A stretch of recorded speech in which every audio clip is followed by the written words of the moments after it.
All right, so someone on YouTube asked me to kind of post a install video on this Osmosis reverse osmosis system.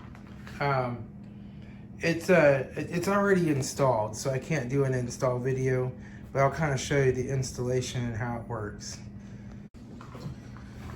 So you'll have to kind of forgive me because there's dirty dishes in my sink, but you know, this is the filtered water coming out here. So they give you this little faucet. I had a soap dispenser in here that we never used, so I just took that out and made room for it. The way it goes in under the sink, let me get down here and show you. Hello. Okay. So we have all kinds of stuff down here. But there's the main unit mounted back up under here. And I had to put it back there because they don't give you a long enough line to reach the demineralizer otherwise. So I mounted it back there. And basically you have a little tap that goes into your cold water right there, and then that runs to the faucet inlet, and then you have one of the white line there comes to your water collection tank right here. So you have this big tank, right? And then the other red line comes to your remineralizer. And from your remineralizer, you have the white line that goes back up to the faucet. And then you also have to hook this red line coming out of the faucet into the drain. You just clamp that thing on and drill a hole in your drain pipe and stick that in there. It's all pretty simple and straightforward. The other small red line from your faucet comes to this middle filter right here. You can see that. So there's quite a few little connections and stuff to make, but the one thing I will tell you is that little red line that comes to that filter, there's a restrictor piece that goes in there. It's a long piece with a rubber end that goes inside the fitting. Don't forget to put that in there or the faucet will start leaking. Even turned off, it'll leak water everywhere. Ask me how I know. So I was like, what in the world's going on? And I read like, oh, you must put the restrictor in. If not, the faucet will leak water everywhere. And so it sure does. And then it will make some gurgling and bubbling sounds for a few hours as it kind of fills up this tank and does all of its osmosing and all that stuff and reverse osmosing. And then you'll just run it and some air will come out and then you'll have good clean water. So that's basically how that works. These filters, the two on the end, they open up and you put a new filter element in them. This middle one has to be replaced as a whole unit because it has some kind of membrane or something. And then you have your remineralizer, and basically it recommends that you replace these about once a year. And it's like 93 bucks to get all of that stuff. But then you have good clean filtered water. And my water is pretty clean here. I mean, we have an aquifer in Springfield and we bottle water and send it all over the country. But with all the trains falling off the tracks lately, I just decided it'd be a good idea to have a little added protection to have some really good clean drinking water.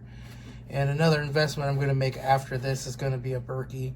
I have a Sawyer water filter, but I want to get a Berkey. So I'm going to head over to the ldsprepperstore.com and buy me a Berkey here as soon as I, have the money and get everything else paid for. I had to put this on my Lowe's credit card, so I want to get it paid off first. It was $229 plus tax for this whole setup, but it filters out just about everything. They have cheaper ones, but they don't filter out as many of the heavy metals and all that kind of stuff. So anyway, that's how that works. I will show you a diagram of how all this hooks up in the book. So here in the book, they show you this diagram of how everything goes together. So you see, here's this splice you put in your water line to your faucet, and it comes over here and comes to the inlet. You have the red line that comes down to the remineralizer. The white line goes over to the tank. This is the bigger red line that comes over to the drain. And this is the smaller red line that comes up to that middle filter. That just kind of shows you how everything works together. This tank is pressurized, and you can check it. It's in the manual how to, but it needs to be between 5 to 7 pounds of pressure with all the water out of it. So it basically has a bladder in here, and the water presses against that or whatever, and that helps give it some extra water pressure. My water pressure in this house is extremely low, just because the pipes were put in 1938, you know. So I don't get real great flow out of this, but it's enough. But you know, you might, if you have really low water pressure, want to get a water pressure booster. I am going to eventually pull this out and just check it and make sure the pounds per square inch are correct, because that also makes the pressure low at this. But it's enough that I can use it to make coffee and Kool-Aid and, you know, drinking water, stuff like that, stuff that I cook with, stuff that I put in my canned jars, my canning, that will go in, that will, you know, come out of this as well.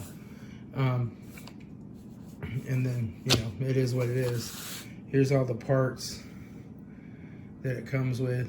It comes with everything you need. It would just be nice if they gave you a longer piece of hose for this. And this hose, you're supposed to trim it off, and then you use the extra for the tank. It'd be nice if they just gave you a couple more longer pieces of hose so that you could locate that mineralizer elsewhere and just have enough room to run everything.